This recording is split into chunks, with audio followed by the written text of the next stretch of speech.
እንደ ዛሬ አንጀቴ ቅቤ ጠጥቶ አያውቅም። ሩታ በጥፊ ስላልሽ በጣም ደስ ብሎኛል።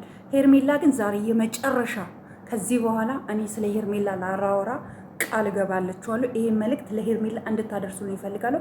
በመጀመሪያ ደረጃ ሁላችሁም ይሄ ቪዲዮ እስከ መጨረሻው ስፔሻሊ የሄርሜላ ቤተሰብ ነው የምትሉ በሙሉ ይሄን ቪዲዮ እስከ መጨረሻ እንድትሰሙኝና በቃ ጆሮ እንድትሰጡኝ ይፈልጋሉ። በጣም ስለተበሳጨው ማለት ነው። በመጀመሪያ ሩታ ጎበዝ፣ እንኳን በጥፊ ቀርቶ በእርግጫ ብትጨምሪለት ደስ ይለኝ ነበረ። የሴት ልጅ ህይወት ላይ የሚጫወት አንድ ተራ ወንድ ጥፊ ሲያንሰው ነው፣ ጥፊ ሲያንሰው ነው።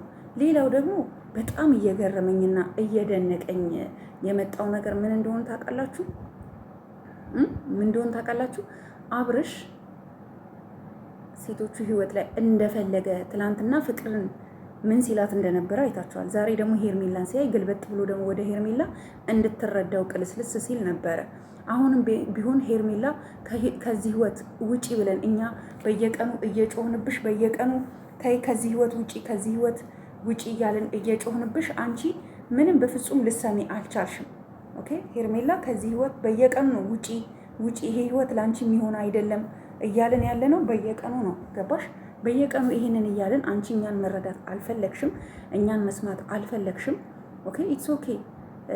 እኔ እንትን አልሽም፣ ብዙ መናገር አልፈልግም፣ ግን አንቺ ህይወት ላይ እየቀለደብሽ ነው። ገባሽ? ልንገራችሁ፣ ፍቅርና አብርሽ ሪያሊቲ ትክክለኛ አብረው ሲሳሳሙ የነበረው ሩታ ልካ ነው ምናምን የምትሉ እንዳትሸወዱ። አይደለም ልጁ ካገኘው ሴት ጋር እንደዚህ አይነት ነገሮች ውስጥ መግባት ይፈልጋል። ገባችሁ? ይህን ነገር ደግሞ እኛ ነን ይሄ ነገር ጥሩ አይደለም ተው ምናምን እያልነው ሊተው አልቻለም። አስፈላጊውን ደግሞ እርምጃ ደግሞ መውሰድ የሚችሉት ደግሞ አሁን ደግሞ ሩታና ሄርሚ ናቸው። ሄርሚና ሩታ ለምንድን ነው በየቀኑ እሱ የምታገኙት? ስፔሻሊ ሄርሚ። ሩታ እንኳን የልጅ አባቷ ነው። የልጅ አባቷ ስለሆነ ብዙ መንገዶችን ልትራመድ ትችላለች። ምናልባት ተመልሶ ወደ ቤት ይገባል ብላ። አንቺ ለማን ብለሽ ነው የተለያየ ሴት ጋር የሚገላበጥ ወንድ ልጅ የምትለማመጪው? ለምንድን ነው? ምክንያትሽ ምንድን ነው? እሱን የምትለምኝበት እሱን በዚህ ልክ ተመለስ ለሱ እንደዚህ ይሄን አክል ዋጋ የምትከፊበት ምክንያት ምንድን ነው? ሄርሚዬ ይሄንን ማወቅ እፈልጋለሁ። ምክንያትሽ ምንድን ነው? ለምንድን ነው ለሱ ዋጋ የምትከፊለት በዚህ ልክ? ፎር ዋት ሪዝን ዋጋ የሚከፈልለት? ስለዚህ መቁረጥ አለብሽ። ቁረጪ። ከሱ የተሻለ ወንድ ታገኛለሽ። ልንገራችሁ፣ አንዳንድ ጊዜ ማለት ነው ችላችሁ የሆነ ነገር ሲበቃ በቃ የውሳኔ ሰው ትሆናላችሁ። ወዳችሁ ሳይሆን ተገዳችሁ ነው የምትወስኑት። ገባችሁ? ማለፍ ያለባችሁን ሁሉ ታልፋላችሁ። ስትሰደቡ ታልፋላችሁ። በላዮቹ ላይ ብዙ ነገር ሲደረግ ታልፋላችሁ። ሰው ሲያቋሽሻችሁ ታልፋላችሁ።